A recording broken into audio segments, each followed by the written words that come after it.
ಸ್ನೇಹಿತರೆ, ರಾಜ್ಯದ ರೈತರು ಒಂದು ಕಡೆ ಸಾಲ ಮನ್ನಾ ಆಗಬೇಕು ಅನ್ನುವಂತಹ ಬೇಡಿಕೆಯನ್ನ ಇಟ್ಟಿದ್ರೆ, ಇನ್ನೊಂದು ಕಡೆ ಕಾವೇರಿ ನೀರನ್ನ ತಮಿಳುನಾಡಿಗೆ ಬಿಡಬೇಡಿ ಅನ್ನುವಂತಹ ಬೇಡಿಕೆಯನ್ನ ಇಟ್ಟಿದ್ದಾರೆ. ಅದರ ಜೊತೆಗೆ ಪ್ರತಿಭಟನೆ ಕೂಡ ರಾಜ್ಯದಾದ್ಯಂತ ನಡೀತಾ ಇದೆ, ನೀವು ಗಮನಿಸಿರಬಹುದು. ಆದ್ರೆ ಇಲ್ಲಿ ಸರ್ಕಾರ ಪರಿಶೀಲನೆ ನಡೆಸಿದ್ದು ಕೆಲವೊಂದಿಷ್ಟು ಜಿಲ್ಲೆಗಳಲ್ಲಿ ಬರ ಪೀಡಿತ ಜಿಲ್ಲೆಗಳಂತ ಘೋಷಣೆ ಮಾಡೋದಿದೆ ಅಂತೆ. ಆ ಒಂದು ಜಿಲ್ಲೆಗಳಲ್ಲಿ ಸಾಲ ಮನ್ನಾ ಆಗುವಂತಹ ಸಾಧ್ಯತೆಗಳು ಕೂಡ ಇದ್ದಾವಂತೆ. ಈಗಾಗಲೇ ಬೆಳೆ ಹಾನಿ ವಿಮೆಗೆ ಅರ್ಜಿಯನ್ನ ಸಲ್ಲಿಸಲಿಕ್ಕೆ ಅವಕಾಶ ಮಾಡಿಕೊಟ್ಟಿದ್ರು. ಯಾರು ಅರ್ಜಿಯನ್ನ ಸಲ್ಲಿಸಿದ್ರಿ, ಓಕೆ, ಅವ್ರಿಗೆ ದುಡ್ಡಂತೂ ಖಂಡಿತವಾಗ್ಲೂ ಬರ್ತಾ ಇದೆ. ಸೊ ಯಾರು ಅರ್ಜಿಯನ್ನ ಸಲ್ಲಿಸಿಲ್ಲ ಅವರು ಬೇಗನೆ ಅರ್ಜಿ ಸಲ್ಲಿಸಿ, ಕೆಲವೇ ದಿನಗಳಲ್ಲಿ ನಿಮಗೂ ಕೂಡ ದುಡ್ಡು ಜಮಾ ಆಗ್ಲಿಕ್ಕೆ ಪ್ರಾರಂಭವಾಗುತ್ತೆ. ಅದು ಯಾವ ಯಾವ ಬೆಳೆಗಳಿಗೆ ದುಡ್ಡು ಬರುತ್ತೆ ಅದರ ಆಧಾರದ ಮೇಲೆ ಇರುತ್ತೆ. ಈಗ ಜೋಳ ಬೆಳೆದಿರ್ತೀರಿ, ಮೆಕ್ಕೆಜೋಳವನ್ನ ಬೆಳೆದಿರ್ತೀರಿ, ಸೋಯಾಬೀನ್, ನೆಲಗಡ್ಡಲೆ, ಹೀಗೆ ಹುರುಳು ಜೋಳ, ಸಾಕಷ್ಟು ಬೆಳೆಗಳನ್ನ ಬೆಳೆದಿರ್ತೀರಿ. ಆ ಬೆಳೆಗಳ ಆಧಾರದ ಮೇಲೆ ನಿಮಗೆ ದುಡ್ಡು ಜಮಾ ಆಗುವಂತದ್ದು, ಅದನ್ನು ಕೂಡ ಹೇಳುತ್ತೀನಿ. ಒಟ್ಟಾರೆಯಾಗಿ ಈ ಬೆಳೆ ಹಾನಿ ವಿಮೆ, ಸಾಲ ಮನ್ನಾ, ಬರಪೀಡಿತ ಜಿಲ್ಲೆಗಳು ಎಲ್ಲವನ್ನು ಕೂಡ ವಿವರಿಸ್ತಾ ಹೋಗ್ತೀನಿ. ಸಾಧ್ಯವಾದ್ರೆ ವಿಡಿಯೋನ ಕೊನೆವರೆಗೂ ವಾಚ್ ಮಾಡಿ, ಚಾನಲ್ಗೆ ಸಬ್ಸ್ಕ್ರೈಬ್ ಮಾಡ್ಕೊಳ್ಳಿ. ಸ್ನೇಹಿತರೆ, ಬಹಳ ದಿನದಿಂದನೂ ಕೂಡ ಸಾಲ ಮನ್ನಾದ ಬೇಡಿಕೆ ಅಂತೂ ಇದೆ. ಹಾಗಾಗಿ ಈ ಸಾಲ ಮನ್ನಾದ ಬಗ್ಗೆ ನಾನು ಮೊದಲು ಹೇಳ್ಬಿಡ್ತೀನಿ.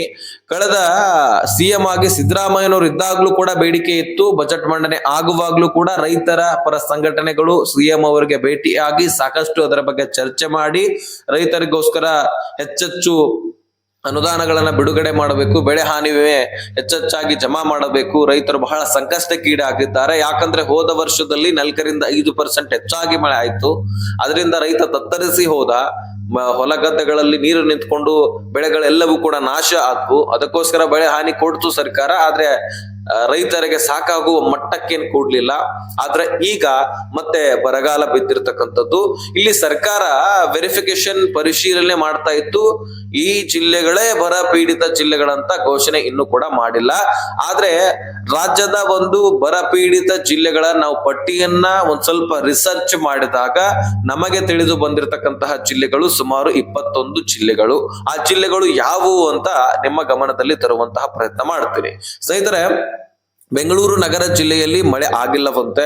ಜೊತೆಗೆ ಬೆಂಗಳೂರು ಗ್ರಾಮಾಂತರದಲ್ಲಿ ಕೂಡ ಹೆಚ್ಚಿನ ಮಳೆ ಆಗಿಲ್ಲ. ಯಾಕಂದ್ರೆ ರೈತರಿಗೆ ಸಾಕಾಗುವಷ್ಟು ಮಳೆ ಆಗಬೇಕು, ಆಗ ಮಾತ್ರ ನಾವು ತಿನ್ಲಿಕ್ಕೆ ರೈತ ಬೆಳೆದಿರ್ತಕ್ಕಂತಹ ಅನ್ನ ಸಿಗೋದು ಅಲ್ವಾ.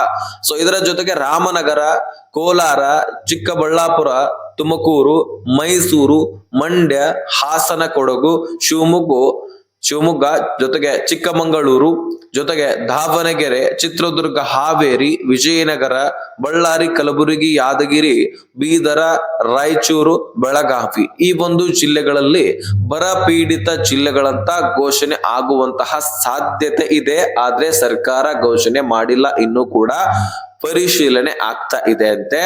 ಸರ್ಕಾರಿಯ ನೌಕರಸ್ಥರು ಅಥವಾ ಸರ್ಕಾರಿ ಅಧಿಕಾರಿಗಳು ಈಗ ಪರಿಶೀಲನೆ ಮಾಡ್ತಾ ಇದ್ದಾರೆ. ಕೆಲವೇ ದಿನಗಳಲ್ಲಿ ಈ ಜಿಲ್ಲೆಗಳೇ ಬರ ಪೀಡಿತ, ಈ ಜಿಲ್ಲೆಗಳೇ ಮಳೆ ಇಲ್ಲದ ಕಾರಣಕ್ಕಾಗಿ ತೊಂದರೆಗೆ ಒಳಗಾಗಿದ್ದಾವೆ ಅಂತ ಸ್ಪಷ್ಟತೆ ಸಿಗತ್ತೆ.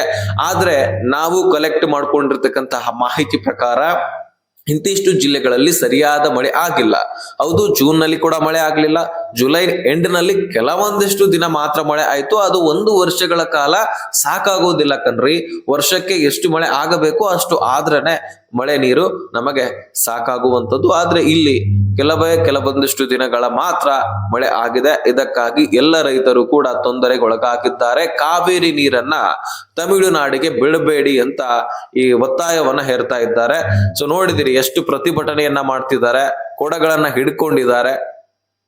ಕೆರೆಯ ನೀರನ್ನ ಬಿಡಬೇಡಿ, ಸೊ ಕೆನಾಲ್ಗಳಿಗೆ ನೀರು ಬಿಡಿ. ನಮ್ಮ ಕೆನಾಲ್ಗಳಲ್ಲಿ ನೀರಿಲ್ಲ, ನಮ್ಮ ಹೊಲ ಗದ್ದೆಗಳಲ್ಲಿ ನೀರಿಲ್ಲ, ನಮ್ಮ ಬೆಳೆಗಳಿಗೆ ನಾವ್ ಏನ್ ಮಾಡಬೇಕು? ನಾವು ಬೆಳೆ ಬೆಳಿಲಿಕ್ಕೆ ನೀರ್ ಅತಿ ಅವಶ್ಯಕ. ನಮಗೆ ನೀರಿಲ್ಲ, ಇನ್ನು ಪಕ್ಕಕ್ಕಿರುವಂತಹ ರಾಜ್ಯಕ್ಕೆ ನೀರು ಬಿಟ್ರೆ ನಾವ್ ಎಲ್ಲಿ ಹೋಗಬೇಕು ಅನ್ನುವಂತಹ ಒಂದು ಸಂಕಷ್ಟವನ್ನ ಇಲ್ಲಿ ಎಲ್ಲ ರೈತರು ಕೂಡ ವ್ಯಕ್ತಪಡಿಸ್ತಾ ಇರುವಂತದ್ದು. ಹೀಗಾಗಿ ಡಿ.ಕೆ. ಶಿವಕುಮಾರ್ ಅವರು ಏನ್ ನಿರ್ಧಾರ ಕೈಗೊಳ್ತಾರೋ ಅದನ್ನ ನಾವು ಕಾಯ್ದು ನೋಡ್ಬೇಕಾಗಿದೆ.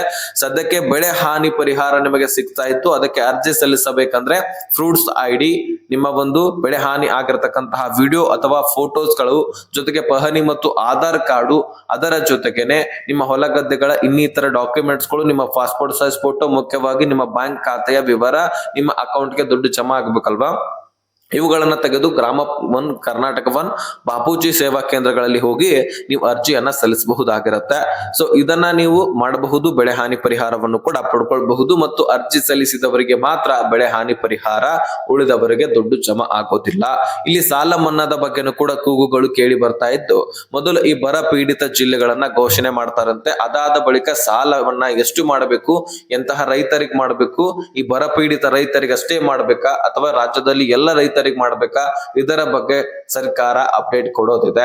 ಅದಕ್ಕಾಗಿ ಕೆಲವೊಂದಿಷ್ಟು ದಿನ ನಾವು ವೇಟ್ ಮಾಡಬೇಕು. ಪರಿಶೀಲನೆ ಇನ್ನೇನು ಮುಗಿಯುವಂತಹ ಹಂತಕ್ಕೆ ಬಂದಿದೆ. ಯಾಕಂದ್ರೆ ಇಡೀ ರಾಜ್ಯದಲ್ಲಿ ಪರಿಶೀಲನೆ ಆಗಬೇಕಂದ್ರೆ ಅವರ ಕಾಲಾವಕಾಶ ಬೇಕೇ ಬೇಕಲ್ವಾ. ಅದಕ್ಕಾಗಿ ಇನ್ನು ಕೆಲವು ಅಂದ್ರೆ ಒಂದು ವಾರದ ಒಳಗಾಗಿ ಅಪ್ಡೇಟ್ ಸಿಗತ್ತೆ. ಆ ಅಪ್ಡೇಟ್ ಅನ್ನ ನಿಮ್ ಮುಂದೆ ತಲುಪಿಸುವಂತಹ ಕೆಲಸ ನಾವು ಖಂಡಿತವಾಗ್ಲೂ ಮಾಡ್ತೀವಿ. ಅದಕ್ಕಾಗಿ ಇದೇ ರೀತಿ ಲೇಟೆಸ್ಟ್ ಆದಂತಹ ಅಪ್ಡೇಟ್ಗಾಗಿ ಚಾನಲ್ಗೆ ಸಬ್ಸ್ಕ್ರೈಬ್ ಮಾಡಿ, ನೋಟಿಫಿಕೇಶನ್ ಆಲ್ ಅಂತ ಸೆಟ್ ಮಾಡ್ಕೊಳ್ಳಿ. ಈ ಇನ್ಫಾರ್ಮೇಶನ್ ಎಲ್ಲ ರೈತರಿಗೆ ಶೇರ್ ಮಾಡಿ. ಜೊತೆಗೆ ನೀವು ಕೂಡ ಕಾವೇರಿ ನೀರನ್ನ ತಡಿಬೇಕು, ನಮಗೆ ನೀರು ಸಾಕಾಗೋದಿಲ್ಲ ಅಂತ ನಿಮ್ಮ ಅನಿಸಿಕೆ ಇದ್ರೆ ಕಮೆಂಟ್ ಮಾಡಿ. ಸೊ ನಿಮ್ಮ ಅನಿಸಿಕೆಗಳನ್ನ ಕಮೆಂಟ್ ಮಾಡಿ. ಸಾಲ ಮನ್ನಾ ಆಗ್ಬೇಕಂದ್ರೂ ಕೂಡ ಕಮೆಂಟ್ ಮಾಡಿ. ಬೆಳೆ ಹಾನಿ ಪರಿಹಾರ ಬೇಕು ಅಂದ್ರೆ ಕಮೆಂಟ್ ಮಾಡಿ. ಸೊ ಎಷ್ಟು ಜನ ಕಮೆಂಟ್ ಮಾಡ್ತೀರ ಅಂತಾನು ಕೂಡ ನೋಡೋಣ. ಯಾವ ರೈತರದು ಯಾವ ಬೇಡಿಕೆ ಇದೆ ಅಂತಾನು ಕೂಡ ತಿಳ್ಕೊಳ್ಳೋಣ. ಸೊ ಆ ಕಮೆಂಟ್ ಗಳನ್ನ ನೀವು ಕೂಡ ಗಮನಿಸಿ, ಅವರು ಕೂಡ ಗಮನಿಸಲಿ. ಎಲ್ಲರಿಗೂ ಕೂಡ ಒಂದು ಕ್ಲಾರಿಫಿಕೇಶನ್ ಸಿಗತ್ತೆ. ಇಲ್ಲಿಯ ರೈತರಿಗೆ ಈ ಬೇಡಿಕೆ ಹೆಚ್ಚಾಗಿ ಇದೆ ಅಂತ ನಮಗೆ ಕ್ಲಾರಿಫಿಕೇಶನ್ ಸಿಗತ್ತೆ. ಈ ಇನ್ಫಾರ್ಮೇಶನ್ ಎಲ್ಲ ರೈತರಿಗೆ ಶೇರ್ ಮಾಡಿ. ಖಂಡಿತವಾಗ್ಲೂ ನೆಕ್ಸ್ಟ್ ಮಾಹಿತಿಯಲ್ಲಿ ಸಿಗೋಣ.